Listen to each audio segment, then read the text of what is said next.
My goodness, is it the weekend already? Wow, that was a fast week. Well, that means it must be time for stories of great Christians. And today we are, I believe, in chapter 18 of 27, featuring the life of George Mueller. You know, the one who prayed and God provided. Let's take a listen. And if you're so inclined, leave a comment. And don't forget, pull up a chair, invite a friend, pour him a cup of coffee or something, hot cocoa, and listen together. Here we go.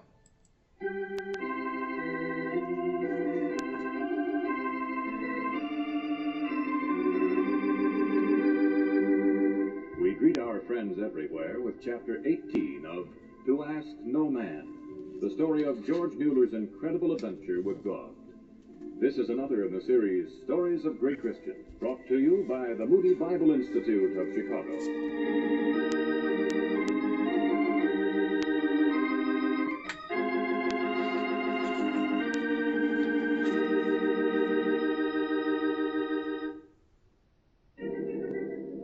I was getting exasperated with George. Time after time, I watched him and his orphanages totter on the brink of utter collapse, and then struggle through at the last moment. But do you think that chap would listen to reason? No. He went on refusing to have anything to do with fundraising by ordinary methods, pledges and campaigns and whatnot. The stubborn fellow clung to what he called his adventure with God. In fact, in '39, he had the audacity to open still a third home just for boys. And after every close call, no money in the homes to buy bread for supper, for instance, after every skirmish like that, when a few shillings did come in, George would say, "Now look, see what God has done." But let me tell you some of the things that went on those years. You can judge for yourself. One bleak November day, George walked into number 6 Wilson Street to hear some news from his matron, Mrs. Twomley. Now, the news was hardly unusual, but it wasn't pleasant either. Usually I take it in my stride, but I don't know. Today it gives me a turn, Mr. Mueller, what with so many of the laddies down with colds and sniffles and whatnot. You haven't made a mistake about this, Mrs. Twomley? Sure as your hair is black and mine is grey, isn't a shilling left in this house. Well, it could be worse. The other houses can tide us over. You let me finish. It isn't a crust of bread in the cupboards or twopence worth of coffee in the other houses either. And that's the truth. Mrs. Twomley, Mr. Mueller, some of the little laddies have the sniffles. What are you going to do? What we always do about this time of day, Mrs. Twomley. Prayer meeting? What else, Mrs. Twomley?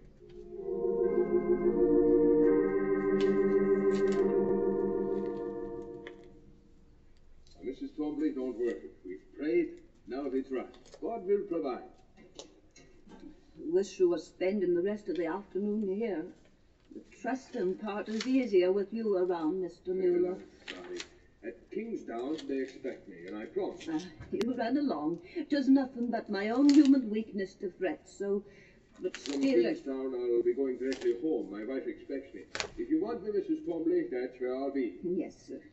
Well, good afternoon, Mr. Mueller, and do keep praying as you go. Well, that November afternoon, George finished up his business at Kingsdown in pretty good order, and just as he was leaving for home, he said, Such a day. Such brisk air. Wonderful. A day for a little bit of exercise. But if I don't go directly home? Instead, I stretch my legs the long way about. Around by Claire's place. Yeah, this is what I will do. Such a wonderful day.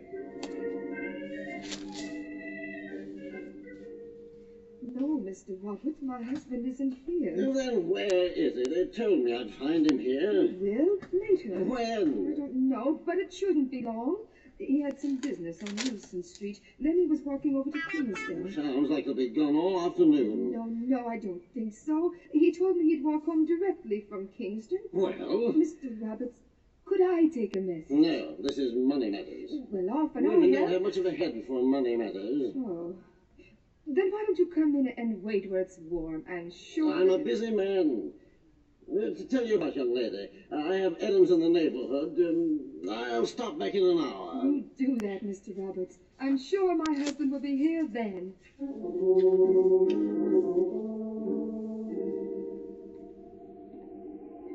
Almighty God, thank you for this beautiful world. Thank you for good brisk air, the sky overhead, the gold of the leaves. Thank you for giving me good health, especially today. Thank you for strong legs for walking. Now, God, there's this matter of money for the home. You know how things go today.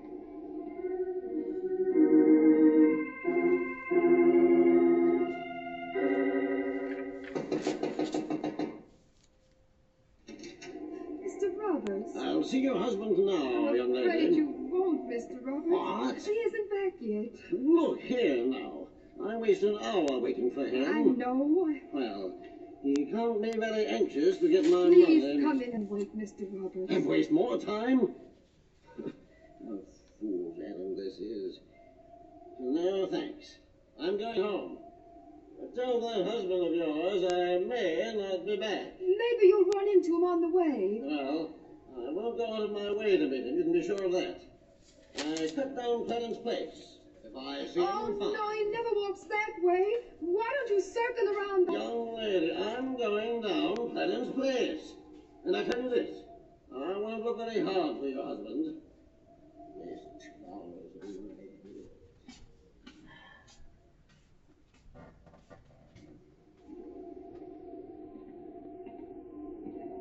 Thank you for this fine walking weather, Lord. Thank you for lungs and legs.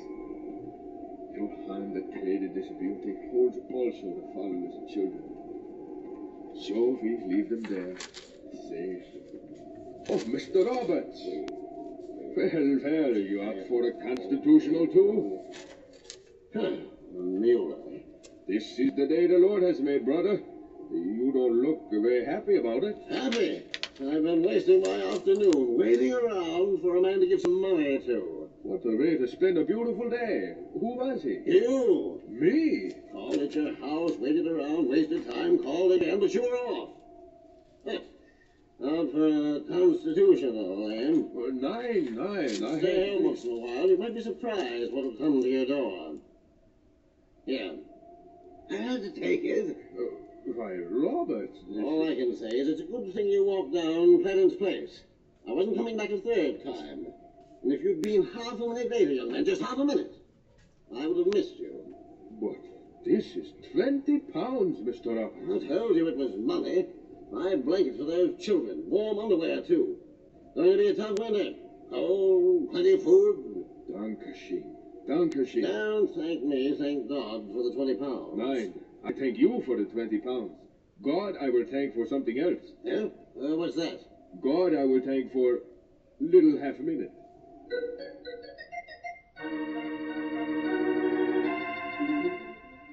George was full of stories like that.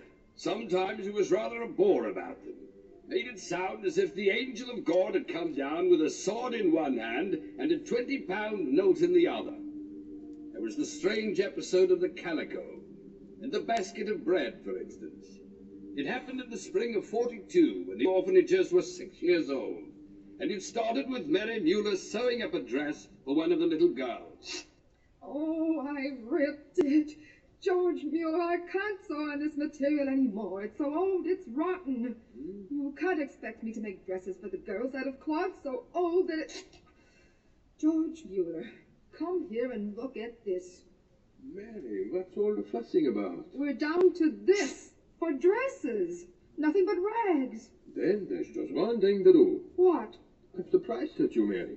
Pray for new material. George, sometimes you peeve me. What's wrong? Don't you believe anymore? Yes, but right in the middle of a busy sewing morning, you tell me to pay for material I need now, not 6 months from now. Then ask for it now. All right, I will. Dear God, if I'm to clothe the girls decently, I need something besides rotten yard goods. Please, God, send me brand new material. I need it in a hurry, God. And I'd like some calico. And some pretty prints. Amen. Now that's the way to pray. Short, direct, and tangible. When did that box come, George? Just this minute. Oh, who brought it?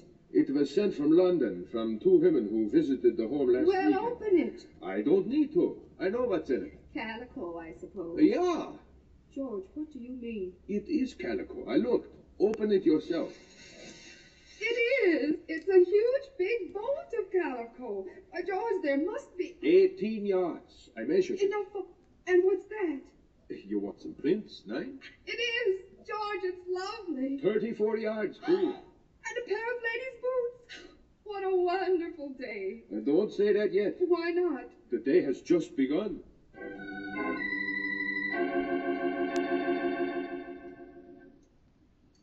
George, you haven't eaten much supper at all. What are you worrying about?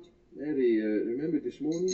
I'll never forget it. I said the day had just begun. Well, what happened at the houses this afternoon? Oh, nothing, except no money and not much food. What are you going to do? What I've been doing all afternoon and all year for the last 6 years. Yes, George. Right now. Here, Mary, take my hand. Father to the fatherless. Your children, they wait for you to provide. You know the situation, brother. It's Saturday night, and the stores close in an hour. If we don't have money soon...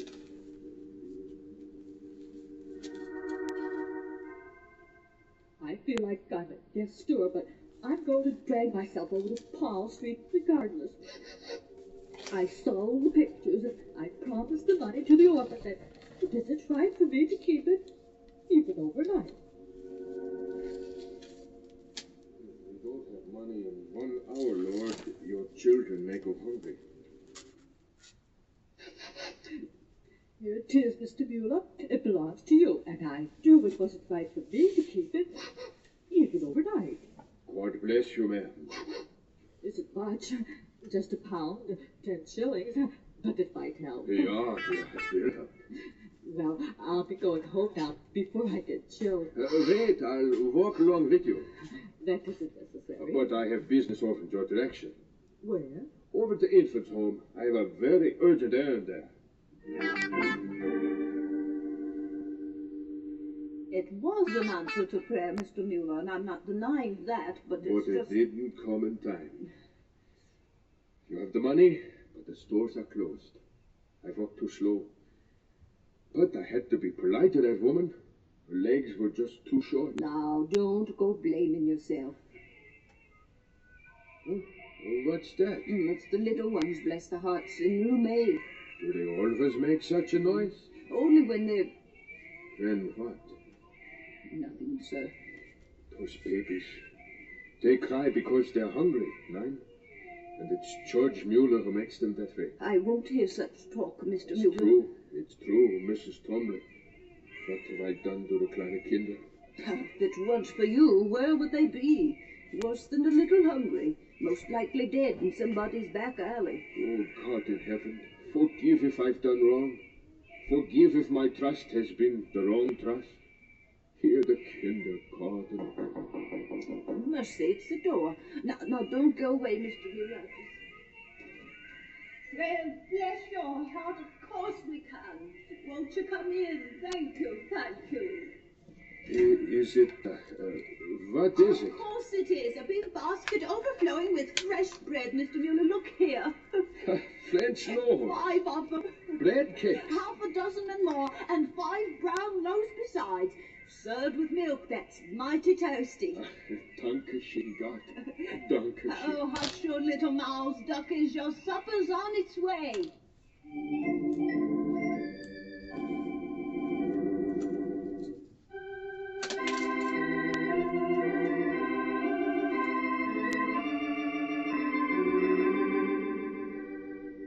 And so we conclude Chapter 18 of To Ask No Man, the story of George Mueller's incredible adventure with God. This is another in the series, Stories of Great Christians, which come to you transcribed from the Moody Bible Institute of Chicago.